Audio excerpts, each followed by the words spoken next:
All right, welcome back to Daybreak. Joining us now with medical coverage, it's Mercy Dr. Barbara Bumberry.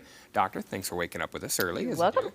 Every month here on Daybreak, and we're talking about a very important topic today, one that a lot of people maybe have top of mind right now with the sun and the heat that we're going to be seeing, skin cancer. Right. Yeah, talk to us about, let's start with the most common types of skin cancer. What are people usually seeing out So the three main types that we see are basal cell, squamous cell, and then melanoma is the bad one. Mm-hmm. Basal cell, squamous cell are much more common. In fact, 1 in 5 adults by the time they reach the age of 70 in this country will probably have skin cancer. Wow. And with melanoma, we're expected to have about 8,000 deaths from it this year. Goodness. Okay, and what can people do as far as prevention goes? I mean, it may sound like a no-brainer, but these are things people often neglect or just forget about. Well, the first thing is trying to avoid the sun. So the sun's going to be at its brightest between about 10 in the morning and 4 in the afternoon. So if you can avoid that time, great. But if not, the best way to protect yourself is sunscreen. And you'll see an SPF rating 15, 30.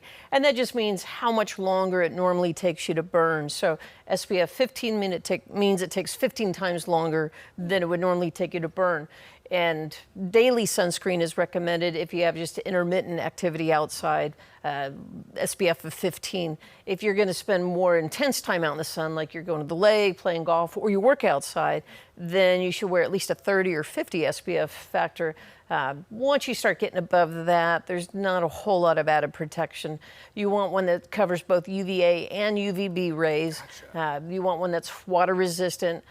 Ideally, you put it on about 15 to 30 minutes before you go outside. If you're sweating or in the water, you're going to have to put it on more frequently, but at least reapply it every couple of hours. The amount of a shot glass is about how much it takes to cover your whole body. Okay, I think a lot of people could use that as a unit of measurement. Right. Out there, some folks I know. And I think a lot of, for me at least, a question that I've often had, it's like every time you do get a sunburn, you know, it's inevitable. It happens to all of us. When are the signs and what are the signs? When should you go get checked out for skin cancer?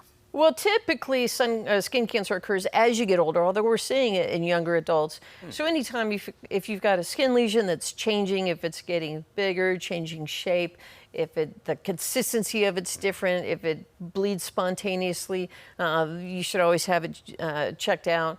And then if you spend a lot of time in the sun, you're a farmer or you grew up in California going to the beach, you should even at a fairly young age start seeing a dermatologist once a year just for a good skin cancer screen. That's a good idea for sure. And don't be afraid to wear sunscreen. Don't be too proud. You're not tougher than the sun out there, folks. I know I've been guilty of that last couple of years. Big proponent of wearing sunscreen. And if anybody wants more information quickly, where can they get it on? You can go like the American Cancer Society, the Dermatological Society. You can find a lot of information online. Good stuff there. Mercy Dr. Barbara Bumberry joining us this morning. Thank you very much. Important information there for folks. And coming up next, as Taylor Swift's latest tour makes its way to the Midwest, we'll tell you how the pop star could actually be boosting local economies. That's right.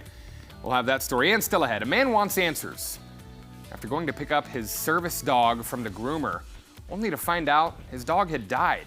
What he hopes the groomer will do to prevent something like this from happening to you. That's next.